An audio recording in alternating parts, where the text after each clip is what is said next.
สวั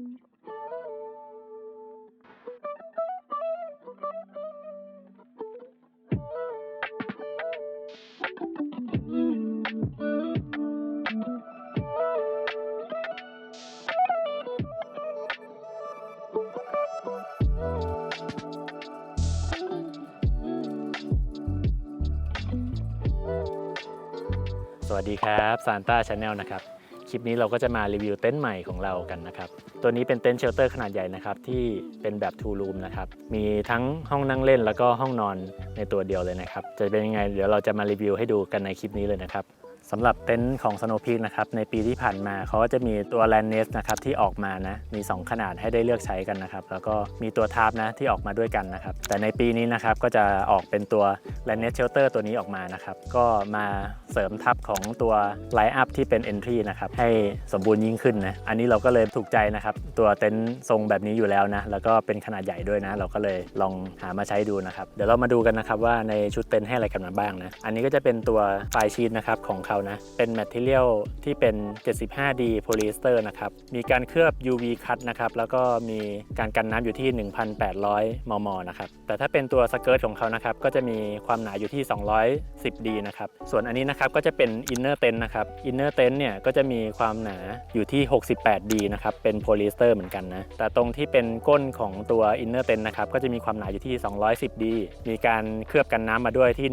1,800 มมนะครับเหมือนกับตัวไฟชีทเลยนะครับถัดมานะครับก็จะเป็นตัวเฟรมหรือว่าตัวเสาต่างๆนะครับอันแรกนะครับอันนี้เป็นตัวคันของเขานะ1เส้นนะครับอันถัดมานะครับอันนี้เป็น C frame นะครับจะมีมาให้2เส้นนะครับแล้วก็อันสุดท้ายนะครับอันนี้จะเป็นตัว A frame นะครับที่จะมีมาให้2อันเช่นกันตัว A frame ก็สังเกตได้ว่าตรงนี้จะมีเป็นเหมือนส่วนโค้งนะครับตัวเชือกนะครับมีมาให้2แบบนะครับตัวเชือก 2.5 เมตรนะครับมีมาให้8เส้นแล้วก็ตัวเชือก 3.5 เมตรมีมาให้4เส้นนะครับถัดมาอันนี้เป็นตัวสมอบกนะครับก็มีน้ำหนักเบาแล้วก็มีความแข็งแรงนะครับแต่ก็ไม่ได้มีความหนามากนะครับอันนี้นะให้มาทั้งหมด18ตัวนะครับแล้วก็คู่มือของเขานะครับจะอยู่ด้านในนะใครซื้อไปไม่ต้องตกใจนะคู่มืออยู่ข้างในนะครับอันนี้ก็จะเป็นตัวถุงของเขานะครับที่ให้เห็นกันไปเนาะเวลาที่เราแพ็คเข้าไปเนี่ยขนาดกระเป๋าก็ค่อนข้างใหญ่เหมือนกันนะครับก็จะมีขนาดอยู่ที่ความยาว76เซนนะครับสูงประมาณ32เซนแล้วก็ความลึกประมาณ35เซนนะครับมาดูเรื่องของขนาดตัวเต็นท์กันหน่อยดีกว่านะครับก็จะมีความยาวอยู่ที่620เซนนะครับความกว้างอยู่ที่360เซนนะครับและมีความสูงที่จุดที่สูงที่สุดของตัวเต็นท์อยู่ที่210เซนนะครับประตูด้านหน้ากับด้านหลังเนี่ยจะมีความสูงอยู่ที่180เซนนะก็จะเป็นตัวเชลเตอร์ที่มีความสูงค่อนข้างมากนะครับและตัวอินเนอร์ตัวนี้นะครับก็จะมีความกว้างอยู่ที่338เซนนะครับและความลึกอยู่ที่220เซนนะครับก็อินเนอร์เต็นท์ตัวนี้ก็ค่อนข้างจะมีขนาดที่ใหญ่พอสมควรเลยนะเดี๋ยวเราก็จะมากางกันให้ดูด้วยนะครับโอเคสเปคทั้งหมดก็เป็นประมาณนี้นะครับเดี๋ยวเราจะไปเริ่มกางเต็นท์กันเลยครับก็เดี๋ยวเราจะมาเริ่มกางเต็นท์กันนะครับเต็นท์เชลเตอร์ตัวนี้นะครับก็ใช้พื้นที่ค่อนข้างเยอะเนาะเพราะว่าเป็นเต็นท์ตัวใหญ่นะครับตัวเต็นท์น่ะมันจะประมาณ7เมตรคูณเกือบ4เมตรนะให้หาพื้นที่ที่ใหญ่สักหน่อยนะครับเราควรจะหาพื้นที่ที่มากกว่า 7-8 เมตรในความยาวนะครับแล้วก็ความกว้างอาจจะเผื่อไปอีกสักนิดนึงประมาณ 4-5 เมตรอะไรประมาณนี้นะครับเผื่อขึงเชือกดึงเชือกอะไรด้วยนะเพื่อนๆก็ลองดูพื้นที่ดีๆนะเพราะมันจะไม่เหมือนกับเต็นท์เล็กทั่วไปนะครับ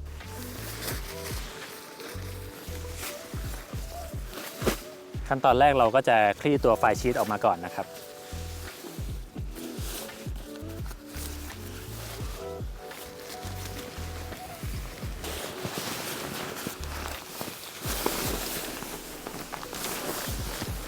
อันนี้เราคลี่ออกมาหมดเลยนะให้เห็นช่องเสียบเสาตรงกลางเลยนะครับ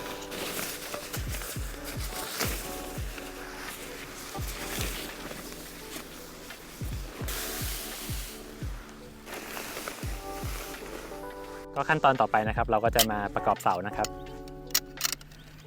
ตัวเสาเองก็จะเป็นลักษณะของแบบเสาที่มีเชือกยางยืดข้างในนะเวลาดันให้เข้ารูปมันก็จะต่อกันเองนะครับอันนี้ก็จะเป็นเส้นคันของเขานะเป็นเส้นเดียวแบบนี้นะครับถัดมาอันนี้เป็นเสารูดตัว C นะ C frame นะครับอันนี้ตัวโครงสร้างของเฟรมเขาค่อนข้างจะใหญ่มากนะครับต้องใช้พื้นที่เยอะหน่อยนะในการประกอบนะครับตัว C frame จะเป็นประมาณนี้นะมันจะเหมือนกับว่ามีข้อที่แบบงออยู่แล้วนะครับตรงนี้นะไม่ได้แบบว่าเสางอแต่อย่างใดนะครับเขางอมาให้แล้วนะเวลาที่ใส่มันจะง่ายขึ้นนะครับโอเคถัดมาก็จะเป็นตัว A frame นะครับอันนี้ลักษณะของเขาก็จะเป็นเหมือนกับมีตัวข้อที่เข้ามุมอันนี้นะเดี๋ยวเราจะมาประกอบกันให้ดูนะครับ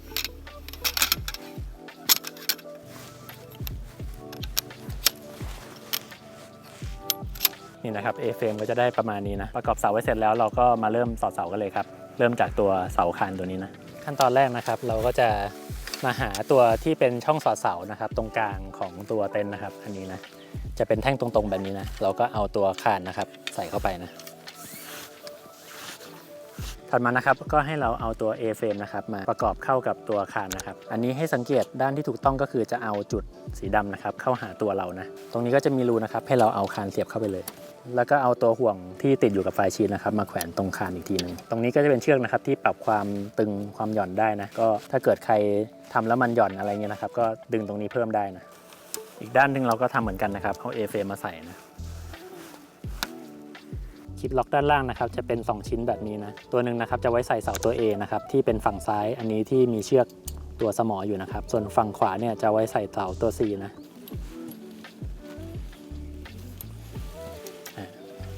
ใส่คลิปล็อกแบบนี้นะครับ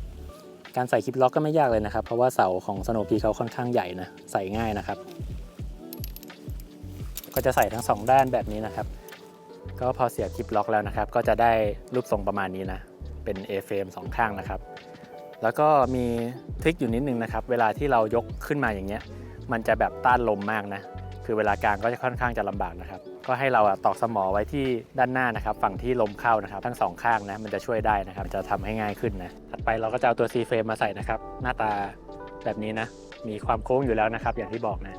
ก็เอาเสียบเข้าด้านหน้าของตัวเต็นท์นะครับอันนี้ก็จะเป็นช่องเสียบด้านหน้าของตัวเต็นท์นะก็จะมีฝั่งละช่องนะครับข้อดีของเต็นท์นี้อย่างหนึ่งก็คือด้านหน้ากับด้านหลังจะเหมือนกันเลยนะครับไม่ว่าเราจะหันด้านไหนก็ใช้ได้เหมือนกันนะครับเอาเสา C-frame นะครับมาใส่ตัวคลิปล็อกข้างล่างอีกอันนึงนะครับ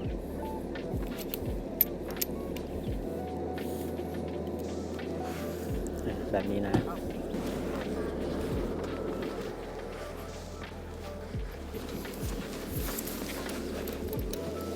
ตัวเสา C-frame ที่มันงอให้เราเอาไว้ก่อนอยู่แล้วก็ทำให้เวลาที่เราใส่เสาตัว C-frame ตัวนี้มันค่อนข้างจะใส่ง่ายนะครับแล้วก็ใส่คลิปล็อกได้ง่ายด้วยนะอันนี้ใส่เสร็จแล้วเราก็พักไว้ก่อนนะครับ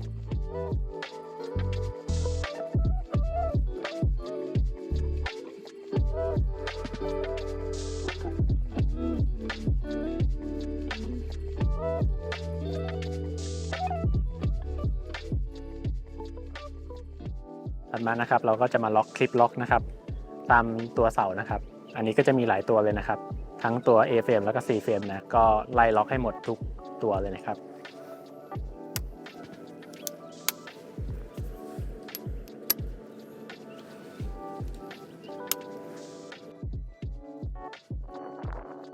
พอถึงขั้นตอนนี้แล้วนะครับเราก็เริ่มจะลงสมอกันนะครับที่ผมลงสมอไว้เป็นไกด์ในเรื่องของแบบการกันไม่ให้เต็นท์ปลิวนะครับอันนี้เราก็ตอกให้ลึกมากขึ้นนะในตอนนี้นะครับได้ฝั่งหนึ่งแล้วเรียบร้อยก็มาดูอีกฝั่งหนึ่งนะครับว่ามีความตึงพอไหมนะครับเราก็ถอนออกมาก่อนแล้วก็ตอกลงไปใหม่นะเราก็สังเกตแนวเส้นเชือกของตัวไกด์ของเต็นท์นะครับให้ตึงนะแล้วเราก็ตอกสมอลงไปได้เลยถัดมานะครับเราก็มาตอกตัว A-frame ที่ด้านหลังด้วยนะสังเกตให้ผ้าตึงสวยนะครับในจุดนี้ทีนี้เราจะมาตอกสมอที่ส่วนด้านหน้าของตัวเต็นท์กันนะครับให้เราดึงใช้ผ้าของตัวเต็นท์ออกมานะครับตัวเส้นเชือกของเต็นท์ตัวนี้นะครับก็จะเป็นลักษณะของยางยืดนะที่เป็นอิลาสติกนะครับทำตัวเชือกให้เป็น2ทบนะครับเพื่อเพิ่มความแข็งแรงในการยึดตัวสมอนะครับเวลาที่เรายึดสมอเนี่ยมันจะได้ไม่หลุดง่ายๆนะวิธีของผมก็คือจะตอกไกด์เอาไว้ฝั่งหนึ่งก่อนนะเพื่อจะดูระยะนะครับแล้วก็มาตอกจริงๆในอีกฝั่งหนึ่งนะครับจุดที่ตอกไกด์ไว้เราก็มาดึงแน่นๆอีกทีนะครับให้สวยงามนะและอีกอย่างที่ต้องระวังนะครับมันมี3ห่วงอย่างนี้เลยนะให้เราสังเกตห่วงที่เป็นของผนังด้านข้างนะครับในนี้จะเป็นตัวขวาสุดนะครับถ้าเกิดเราไปตอกอันอื่นเดี๋ยวเราจะเปิดประตูไม่ได้นะเราก็ใช้เส้นขวาสุดอันนี้นะครับในการตอกสมอนะ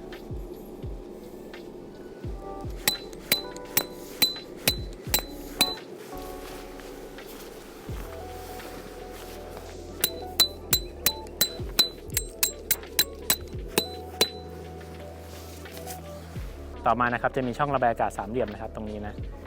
เราก็เปิดออกมานะครับแล้วก็แปะเวลโคนะมันจะเป็นคานแบบนี้นะครับก็จะระบายอากาศเข้าไปข้างในได้นะครับมีทั้ง2ฝั่งนะครับ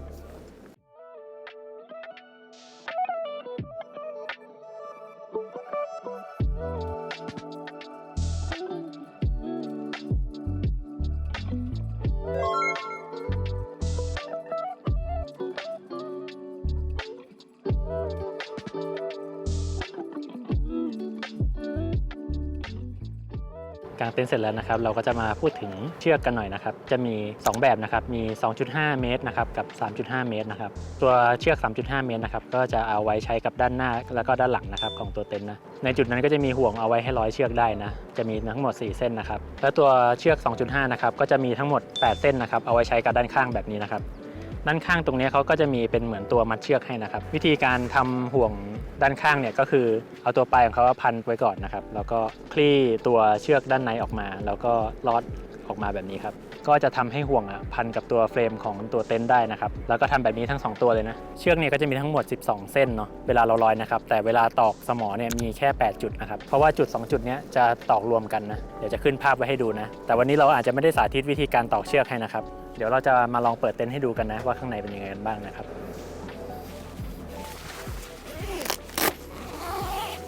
ตัวเต็นท์นะครับก็จะมีประตู2ชั้นแบบนี้นะมีชั้นที่เป็นไฟชีทด้านนอกนะครับแล้วก็ชั้นที่เป็นมุ้งตะข่ายข้างในนะครับเดี๋ยวลองเปิดทุกบานให้ดูก่อนนะครับ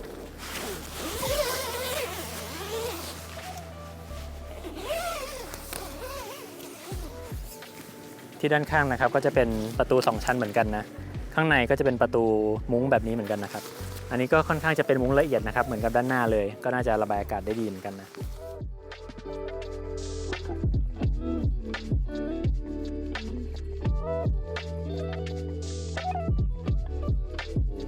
ก่อนที่เราจะไปกางอินเนอร์เต็นท์กันนะเราจะกางตัวรูฟชีทขึ้นก่อนนะครับสำหรับเต็นท์ตัวนี้ก็จะมีรูฟชีทแยกขายด้วยนะอันนี้ก็จะเป็นตัวรูฟชีทของเขานะครับที่ชื่อว่า Land Nest Shelter Roof Sheet รหัส TP2592 นะครับตัวนี้นะอันนี้เดี๋ยวเราลองไปกางให้ดูกันนะครับว่าเวลากางแล้วจะเป็นยังไงนะตัวนี้เท่าที่ดูก็จะมีลักษณะที่เหมือนกับไฟชีทของตัวเต็นท์เราเลยนะครับเวลาที่เรากางทับเข้าไปก็เหมือนกับว่าเป็นหลังคา2ชั้นนะเนาะช่วยในเรื่องของการกันร้อนหรือว่ากันฝนได้ดียิ่งขึ้นนะครับข้างในรูฟชีทนะครับก็จะมีตีนตุ๊กแกนะให้เราดึงนะครับแล้วก็พันเข้าไปที่เสาก่อนนะทั้ง2ด้านนะครับแล้วเราก็ดึงตลบไปข้างหลังนะครับ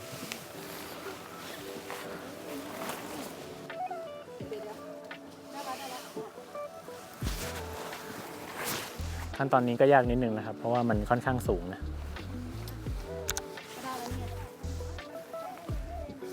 ตรงจุดปลายของรูฟชีทนะครับเขาก็จะมีเป็นตะขอ2ตัวนี้นะเป็นเชือกกับเป็นอิลาสติกแบบนี้นะครับก็ให้เอามาเกี่ยวกับห่วงนะครับของ C frame นะครับแบบนี้เลยนะครับแล้วก็ตัวเชือกก็เกี่ยวเข้าไปด้วยนะตรงจุดนี้ก็ให้ปรับตัวสต็อปเปอร์นะครับให้เชือกมีความตึงมากขึ้นนะ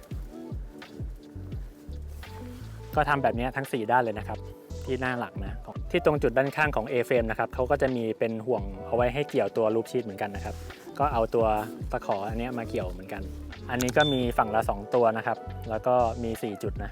ตรงจุดด้านหน้าของรูฟชีทนะครับเขาจะมีเวลโคนะอันนี้ก็ให้ติดให้เรียบร้อยด้วยนะครับมันก็จะไม่เผยเรียบร้อยแบบนี้นะ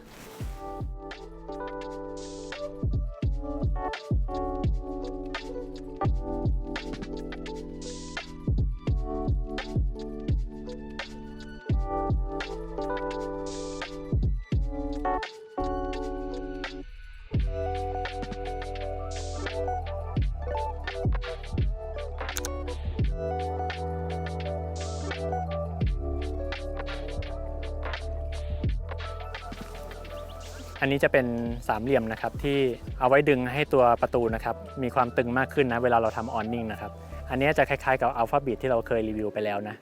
พอกางรูปชีทแล้วนะครับก็จะได้ความล่มประมาณนี้เลยนะตอนที่เราไม่ได้กางรูปชีทก็มีความล่มอยู่ประมาณนึงแล้วนะด้วยความสูงของเต็นท์มันก็ไม่ได้ทำให้ร้อนมากนะครับแต่พอเรากางรูปชีทผสมเข้าไปด้วยแล้วทำให้รู้สึกว่ามันเย็นขึ้นมากเลยนะครับกันแดดได้ดีขึ้นเยอะเลยเต็นท์มีความล่มขึ้นมากเลยนะครับจะสังเกตเห็นว่าด้านบนของตัวหลังคาเต็นท์นะครับจะมีสีที่แตกต่างออกไปนะนั่นก็เพราะว่าเขาเคลือบสารพิเศษนะครับที่มีเฉพาะแต่ตัวหลังคาเท่านั้นนะแต่ว่าตัวผนังไม่มีนะครับแต่แน่นอนว่าตัวแดดของประเทศไทยเนาะเวลาโดนเต็มมันก็มีความร้อนเข้ามาอยู่ดีนะครับแต่มันก็พออยู่ได้นะครับสำหรับเวลาที่กางรูปชีทร่วมด้วยแล้วนะนี่ตรงนี้นะครับที่เป็นส่วนด้านหน้าของประตูนะครับผมสามารถที่จะเดินเข้าไปโดยที่ไม่ต้องก้มเลยนะอันนี้จะสูงประมาณ180นะครับตรงนี้และส่วนที่เป็นตรงกลางนี้นะครับอันนี้ก็จะเป็นส่วนที่สูงที่สุดของตัวเต็นท์นะจะอยู่ที่210นะครับอันนี้ยืดมือได้เกือบสุดเลยนะตรงนี้นะครับและจุดส่วนปลายนะครับก็จะเหมือนด้านหน้าของตัวเต็นท์นะไม่ว่าเราจะเดินด้านหน้าด้านหลังซ้ายขวาอะไรเงี้ยครับก็ใช้งานได้สะดวกนะเดินได้ทุกส่วนของเต็นท์นะครับ ตรงด้านข้างฝั่งนี้มันไม่ได้สโลปมากนะครับทำให้เรามีพื้นที่ใช้สอยได้ค่อนข้างดีนะแต่ว่าฝั่งด้านหน้านี้จะมีพื้นที่ที่สโลปลงไปค่อนข้างเยอะเวลาที่เราจะเซตอัพอะไรด้านบนของตัวเต็นท์อาจจะต้องมีการรูดซิปช่วยกันนิดนึงนะเพื่อให้เราเอาตัวเข้าไปยืนในตำแหน่งที่มันทำได้ถนัดนะครับโอเคครับอันนี้เดี๋ยวเราจะมากางอินเนอร์กันต่อนะครับก่อนที่จะกางอินเนอร์นะครับจริงๆตัวเชลเตอร์ตัวนี้ก็จะมีเป็นกาวชีทแล้วก็ชุดแมทของเขานะครับแต่ว่าผมไม่ได้ซื้อมานะครับเหตุผลเดิมนะครับก็คือแมทเนี่ยผมไม่ค่อยได้ใช้นะก็รู้สึกว่าอยากจะได้แต่กาวชีทเนาะก็เลยสั่งเป็นตัวไฟชีทไทยมาเหมือนเดิมนะครับราคาไม่แรงนะครับไม่เหมือนตัว Official ของเขานะ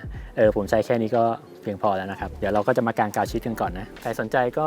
ติดต่อไปที่ไฟชีทไทยได้นะครับอันนี้ก็ไม่ได้รับสปอนเซอร์อะไรนะครับ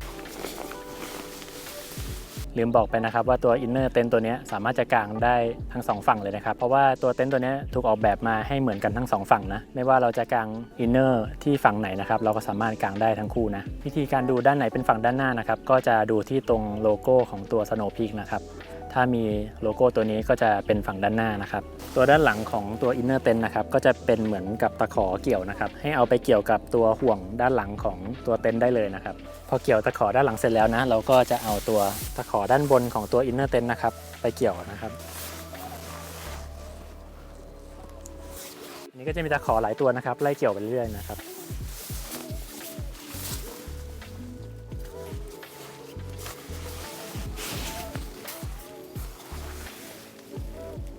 ตรงส่วนด้านหน้านะครับก็จะมีตะขอเหมือนกันนะครับ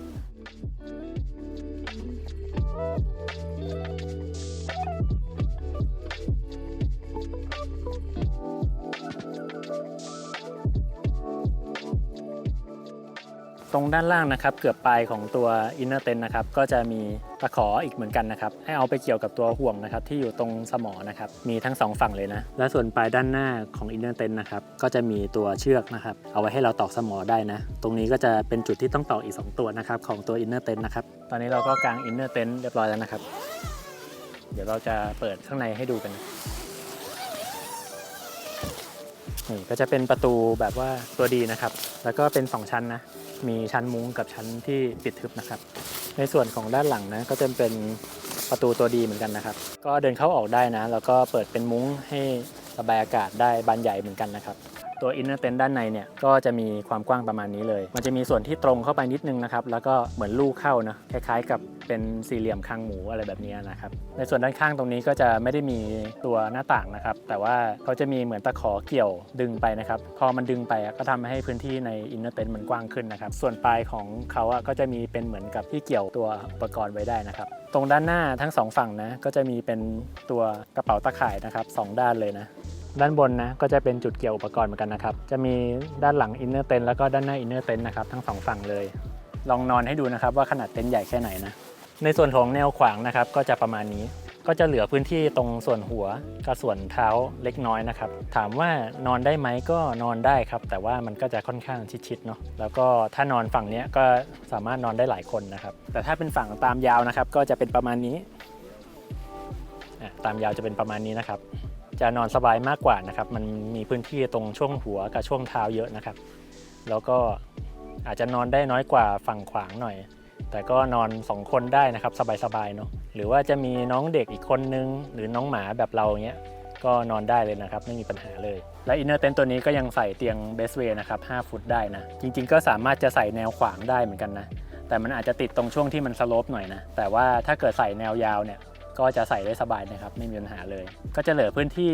อยู่เล็กน้อยนะครับก็พอดีไม่ได้ใหญ่มากจนเกินไปแล้วก็ไม่ได้เล็กคับแคบจนเกินไปนะครับในส่วนของตัวอินเนอร์เต็นท์ก็จะประมาณนี้นะครับแต่น่าเสียดายที่ตัวอินเนอร์เต็นท์ตัวนี้ก็ยังไม่มีตัวแบบใส่ลังปลั๊กอะไรอย่างนี้นะเวลาที่เราจะใช้ตัวลังปลั๊กก็ยังต้องใส่ไปทางประตูด้านใดด้านหนึ่งอยู่นะครับและอีก1ชิ้นนะครับที่จะสามารถใช้กับตัวเชลเตอร์ตัวนี้ได้นะครับก็คือเสาโพที่เอาไว้ทำออนนิ่งด้านหน้านะครับก็จะมีรหัสอยู่ที่ TP080 นะครับจริงๆเราสั่งมาด้วยกันนะครับแต่ว่าของยังไม่มานะครับ ก็เลยยังไม่ได้เอามาโชว์ให้เพื่อนๆได้ดูกันนะจะเป็นเสาที่มีความสูงประมาณ190นะครับมีสีเงินเหมือนกับตัวเฟรมของตัวเต็นท์เลยนะมันก็จะเข้ากันดีนะครับเวลาที่กางขึ้นมามันก็จะมีความสูงที่มากนะครับแล้วเราก็สามารถจะเดินเข้าเต็นท์ได้อย่างสะดวกนะครับทำออนิ่งด้านหน้าได้ใหญ่เหมือนกันนะเพราะว่าประตูของเต็นท์เชลเตอร์ตัวนี้เนี่ยค่อนข้างใหญ่นะครับก็จะกันแดดได้ดีแล้วก็เพิ่มสเปซได้ค่อนข้างเยอะเลยนะครับอันนั้นก็จะเป็นอีกชิ้นหนึ่งที่เราสามารถซื้อเพิ่มมาใช้งานได้นะโอเคการรีวิวเต็นท์ก็จะประมาณนี้นะครับแล้วเดี๋ยวเราไปดูเรื่องของความคิดเห็นหลังการใช้งานกันเลยนะครับ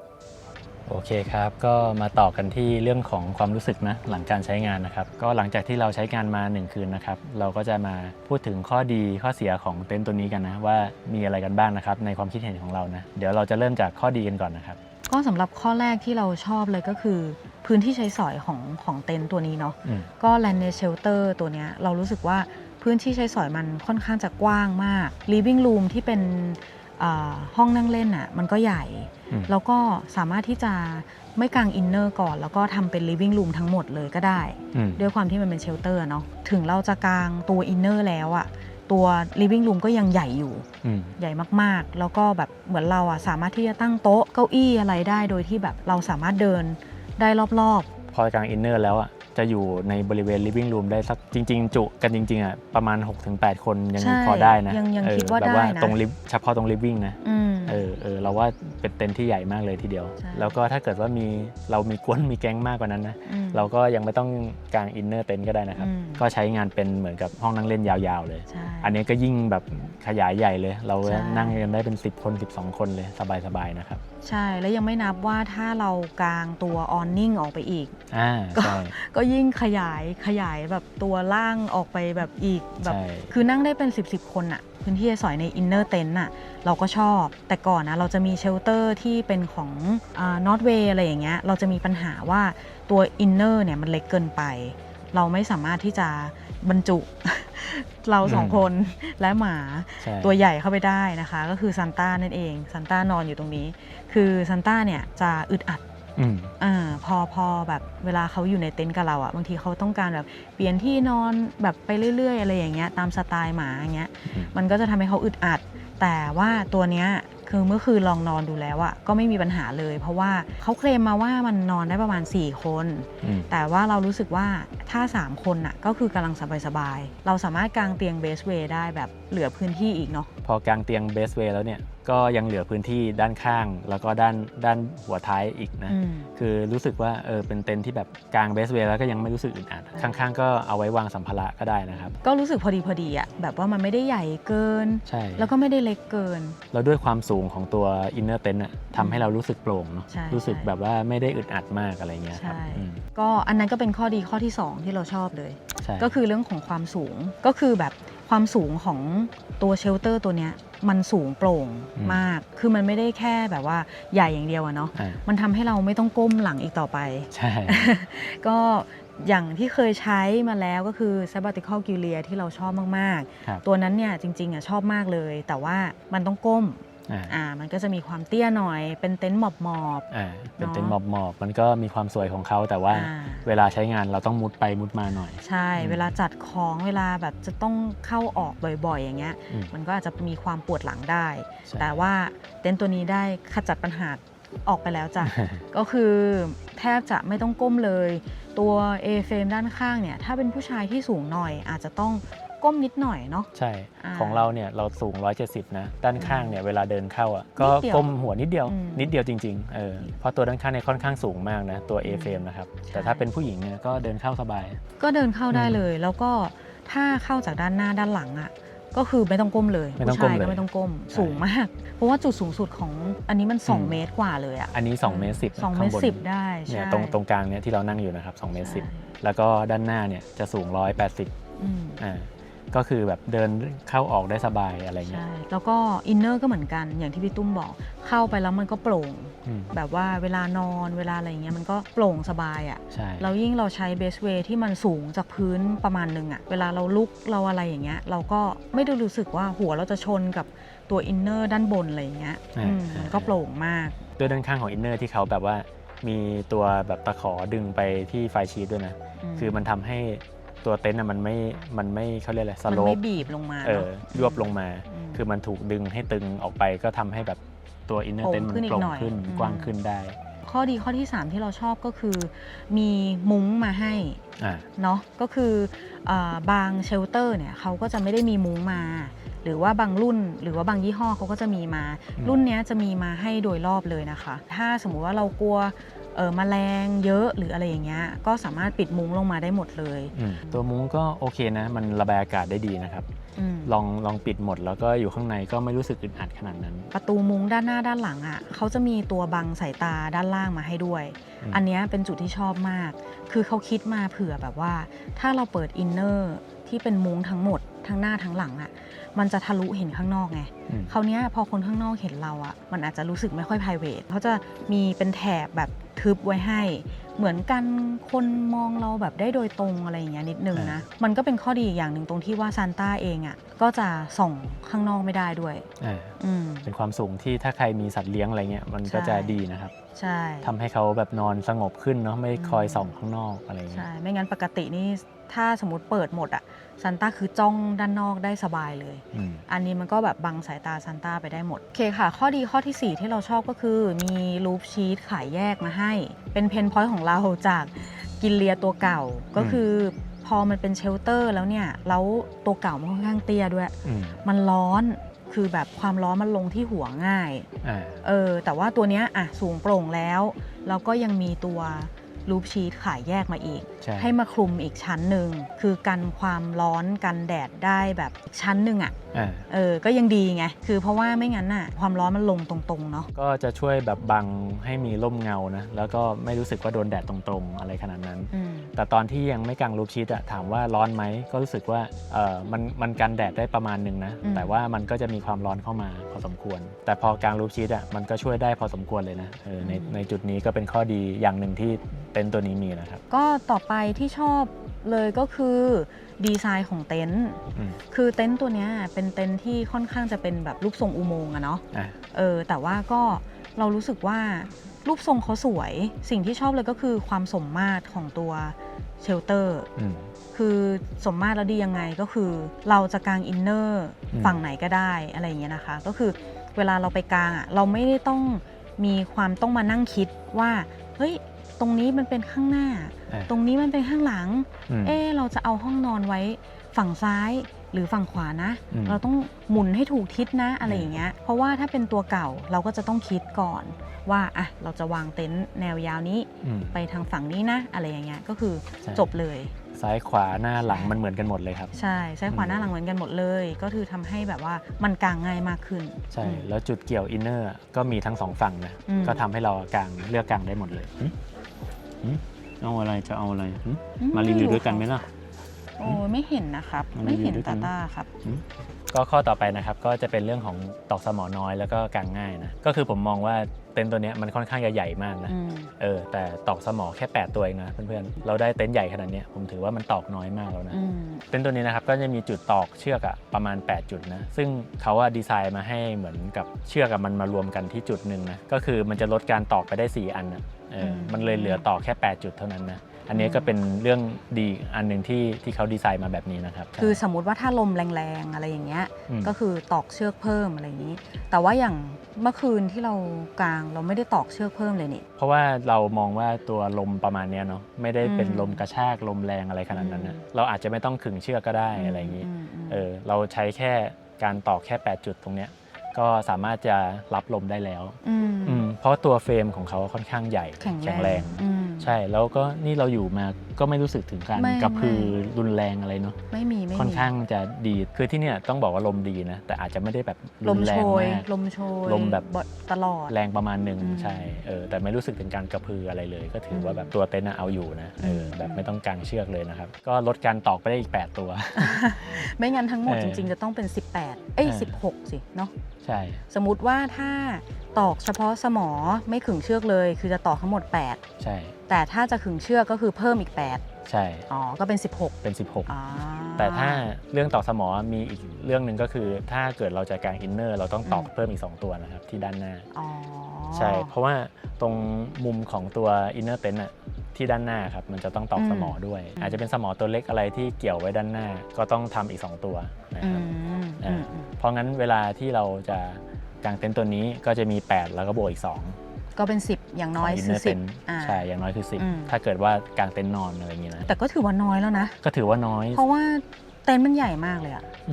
เชลเตอร์มันใหญ่มากอะก็ถือว่าน้อยสำหรับตัวเต็นท์ขนาดใหญ่ขนาดเนี้ยแล้วก็มีความรู้สึกว่ากางง่ายนะครับเพราะว่าด้วย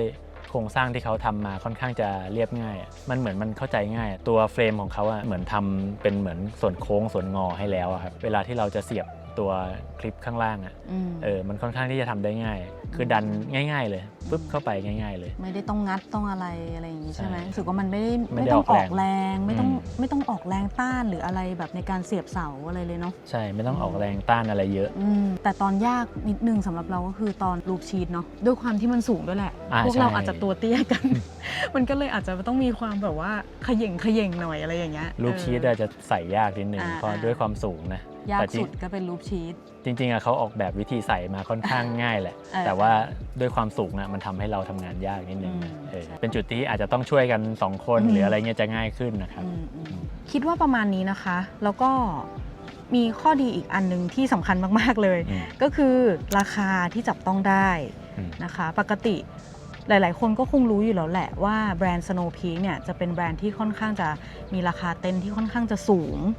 เนาะคือแบบรุ่นโปรรุ่นอะไรอย่างเงี้ยเขาค่อนข้างจะแพงมากซึ่งบ้านเราก็รู้สึกว่ามันอาจจะรู้สึกราคาสูงไปหน่อยเนาะแล้วก็พอเขาออกตัวนี้มาแล้วดูฟังก์ชันดูอะไรต่างๆแล้วพอดูราคาก็เลยรู้สึกว่าโหมันเร้าใจมาก คือราคาเร้าใจราคาเร้าใจมากคือแบบราคาแบบสำหรับ new entry จริงๆอ่ะคือแบบถ้าใครแบบชอบแบรนด์นี้แบบสนใจแบรนด์นี้อะไรอย่างเงี้ยก็คือคิดว่ามันสมเหตุสมผลกับราคาที่เขาขายมากๆใช่เพราะว่าเต็นท์บางรุ่นน่ะเขาจะขายเป็นตัวเชลเตอร์มาเราก็อาจจะต้องซื้ออินเนอร์แยกอีกทีหนึ่งแบบซื้อนู่นแยกซื้ออันนี้แยกอะไรอย่างเงี้ยซึ่งอันเนี้ยคือเขามีอินเนอร์มาให้เราเลยใช่แต่แน่นอนว่ารูปชีทหรือไอ้พวกแมทพวกอะไรเขาก็ขายแยกเหมือนกันนะแต่ว่าอย่างน้อยถือว่าการที่เราซื้อมาแล้วเราก็คือไปกางได้เลยใช่มีพื้นฐานมาให้ครบอย่างเงี้ยเราก็โอเคนะคือราคาสำหรับเราที่ได้มาเนี่ยเราซื้อจากแคมป์สตูดิโอนะคะก็เป็นผู้นำเข้าอย่างเป็นทางการเนาะเราได้มาที่ราคา 24,900 บาทอันนี้จะเป็นตัวเชลเตอร์บวกกับอินเนอร์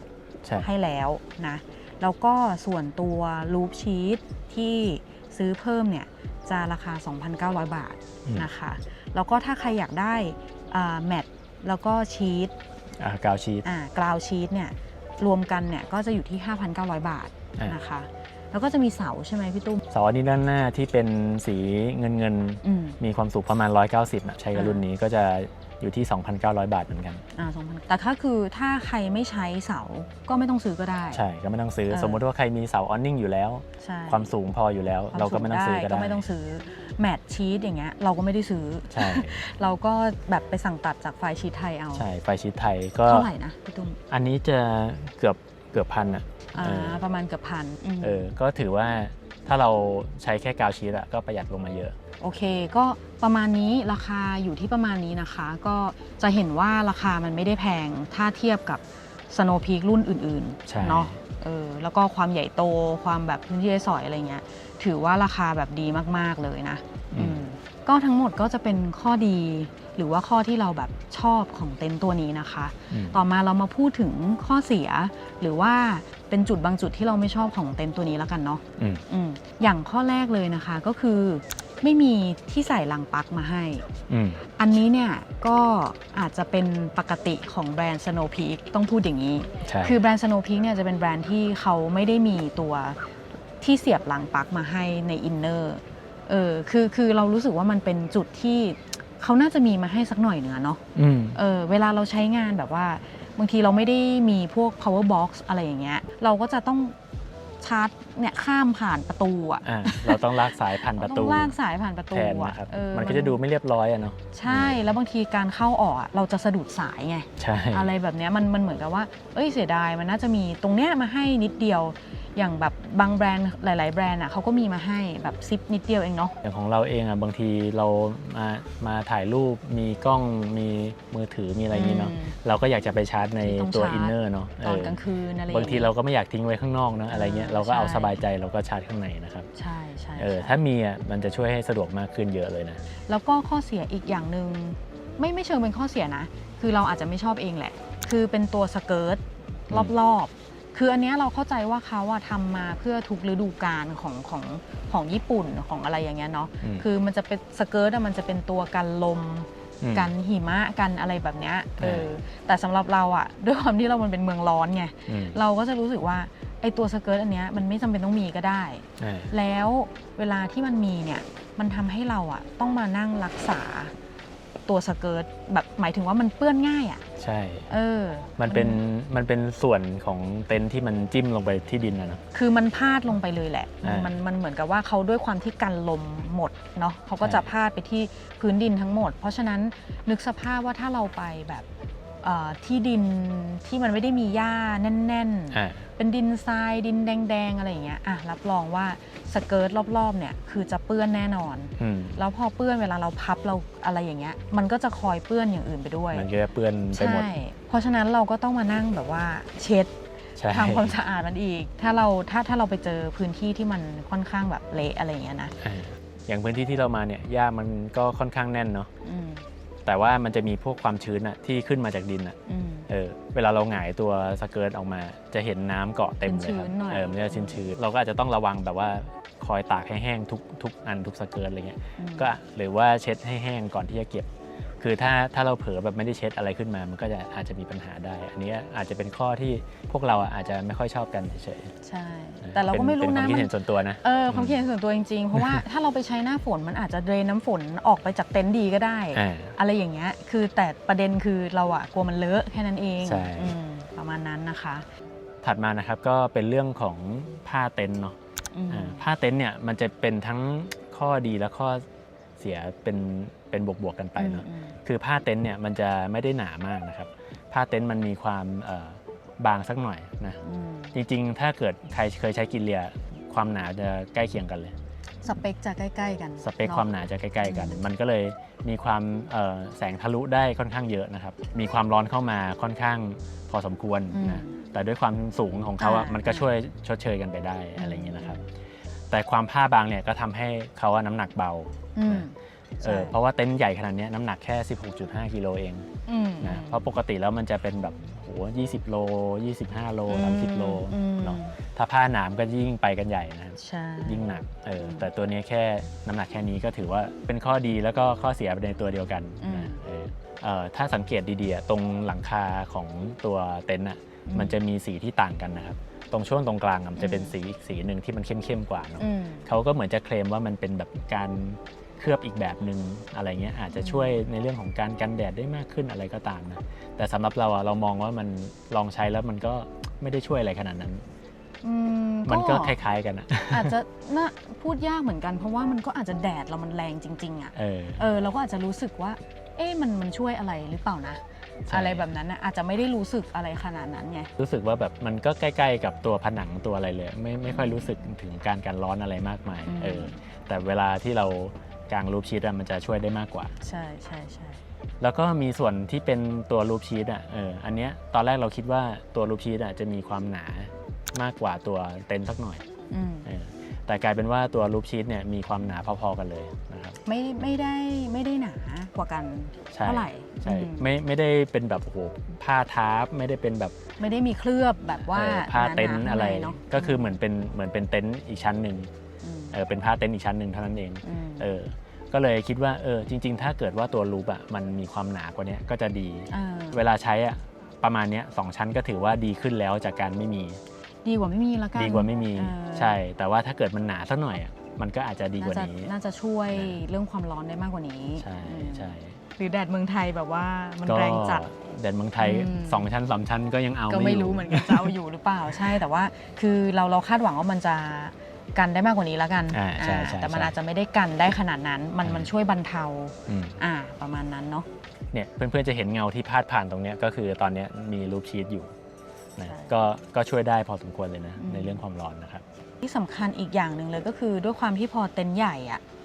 ต้องหาที่ลงดีๆ อ๋อใช่ เพื่อนๆต้องหาที่ลงดีๆ เพราะว่าบางลานอ่ะเขาไม่ได้มีพื้นที่ที่ใหญ่แบบกว้างขวางขนาดนี้เนาะ จริงจริงจริง ก็อาจจะต้องมีการแจ้งขนาดของเต็นท์อะไรดีๆ กันก่อนนะ เพราะว่าบางลานสมมติว่าเขาเกิดล็อกเขาเล็กอย่างเงี้ยแล้วเราไปปุ๊บใหญ่อย่างเงี้ยมีปัญหาแล้ว จริง เพราะฉะนั้นถ้าใครมีเต็นท์ตัวนี้ก็จะต้องคำนึงถึงพื้นที่ที่จะกางมากขึ้น ใช่ ในแต่ละลานด้วยนะคะ ใช่เพราะพอเรากางออกมาแล้วโอ้โหตกใจเลยให ใหญ่ ญ่มาม าก ใหญ่มาก ตัวไฟชีตใหญ่มาก ใช่ แล้วไอ้เวลาที่เราต่อเสาอะเสาก็ยาว เสาม าก ยาวมาก เวลาเซตอัพต้องใช้พื้นที่เยอะมาก ใช่ นะครับ ก็เหมือนเป็นข้อที่แบบระวังไว้เฉยๆอะไรเงี้ยเนาะแต่โดยรวมเนี่ยคือชอบเลยแล้วก็ถูกใจแล้วก็คิดว่าน่าจะได้ใช้ยาว น่าจะยาวๆไป ได้ใช้ อันนี้ ยาวๆ ชอบมาก ๆก็คิดว่ามีหลายๆคนน่ะน่าจะเล็งแบบเชลเตอร์แลนด์เชลเตอร์ตัวนี้อยู่ ก็เผื่อไปประกอบการพิจารณาของเพื่อนๆดูนะคะว่าแบบมันคุ้มค่าไหมมันน่าสนใจไหมหรือว่าข้อเสียอะไรบางอย่างโอเคไหมอะไรอย่างเงี้ยเนาะ ก็น่าจะประมาณนี้นะครับการใช้งานแล้วก็ความคิดเห็นวิธีการอะไรต่างๆเนาะเดี๋ยวเราก็คงจะมีพูดถึงเต็นท์ตัวนี้ในคลิปอื่นๆกันอีกนะครับที่เราจะเอาไปใช้งานกันต่อก็ฝากติดตามคลิปอื่นๆของเราด้วยนะก็สำหรับคลิปนี้เราก็ต้องขอตัวลาไปก่อนนะครับไว้เจอกันใหม่คลิปหน้าครับบ๊ายบาย อย่าลืมกดติดตามด้วยนะ